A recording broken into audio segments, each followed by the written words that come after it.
Come prima domanda, intanto Alice nella città, eccoci qua, benvenuto. Earth of Oak, il suo film mi ha fatto pensare a una vecchia serie animata anni 90 che si chiama, il titolo originale è The Animals of Farting Wood. Non so se può essere stato una forma di ispirazione. Disons que votre film lui a fait penser à cette série des années 90 dont le titre original est... The Animals of Farting Wood. Est-ce que vous la connaissez? Est-ce qu'elle Non. vous a inspiré? Non. Malheureusement, non, c'est pas inspiré, mais peut-être que j'aurais eu cette chance-là. Non, je n'ai pas eu cette chance-là. Non la conosce, dunque non si è ispirato a quello. Chiaramente il suo è un vero e proprio viaggio verticale alla scoperta di questo albero. Ci sono tantissimi animali, ma c'è un animale in particolare a cui si è più idealmente affezionato? Alors, disons que ce film est un voyage dans la nature, un voyage focalisé sur l'arbre et sur les animaux qui peuplent. Est-ce qu'il y a eu un animal en particulier qui vous a plus capturé?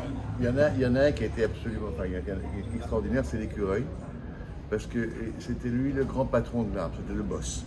C'est lui qui gérait tout et il s'occupait de son gland pour pouvoir le planter et que ça devienne un autre arbre. Donc il est extraordinaire et même c'est le plus surprenant, c'est l'acteur le plus surprenant qu'on a eu.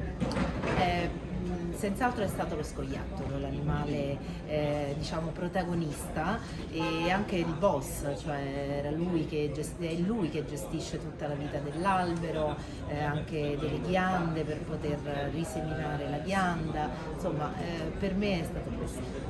Ci sono molti aspetti della natura, aspetti teneri, aspetti giocosi, ma ci sono anche dei momenti, come dire, molto crudi, molto duri, e quindi da regista è stato facile accettare queste regole naturali, chiaramente, però poi le vediamo sul grande schermo e comprendiamo quanto la natura sia anche molto, insomma, crudele per certi versi. Alors, pendant le film, il y a sûrement représenté la beauté, les animaux, etc. Mais il y a aussi des moments tragiques et aussi des moments assez cruels. Qu'est-ce que vous en pensez de ces règles de la nature? On est passé juste à côté, c'est-à-dire qu'on a l'émotion du suspense, mais on n'a pas, on voit jamais l'accident. C'est-à-dire que le serpent, il arrive presque aux petits oisillons, presque. La chouette, elle réussit presque à obtenir. Donc ça, c'est la nature, elle gagne pas toujours. Donc on a essayé de garder le conte, parce que moi, quand j'étais jeune, j'étais assez traumatisé par les contes de Grimm ou des contes de Perrault, qui étaient des contes de petits poussets qui perdaient ses parents, ou le Japon rouge. Donc c'était vraiment l'envie de montrer une nature telle qu'elle est, honnête, mais avec on est le jour de la chance. Ok, volevamo mostrare una natura onesta, così com'è. E poi sono sempre stato da piccolo traumatizzato dai conti di Perrault e di Grimm e quindi non volevo qualcosa di traumatizzante. Quindi diciamo che lasciamo tutto sempre sulla linea del suspense, cioè sì, c'è il predatore ma non arriva mai alla preda. Sì, a me traumatizzò appunto la serie che avevo citato in apertura, perché... C'est pour ça qu'il vous a parlé de cette série, parce que lui, il a été traumatisé par cette série-là. Et ils ont tous mangé. perché venivano Sì. mangiati. Moi, ça s'arrête juste avant.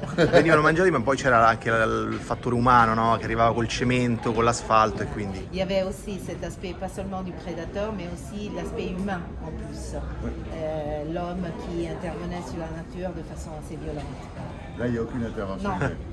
E Come ultima cosa, dove si trova l'albero e soprattutto, se immagino di sì, se ripensa a quell'albero e in che modo ripensa a quell'esperienza lì. Alors, il veut savoir où il se trouve l'arbre et de quelle façon vous repensez à cet arbre maintenant. Après. Alors, il se trouve près du château de Chambord, dans la forêt de Sologne, en France. Comment j'y pense? C'est devenu un ami et je vais le visiter. È nel château de Chambord e per me adesso rappresenta un amico, quindi che ogni tanto vado a trovare. Grazie, merci, Grazie a merci, lei. merci.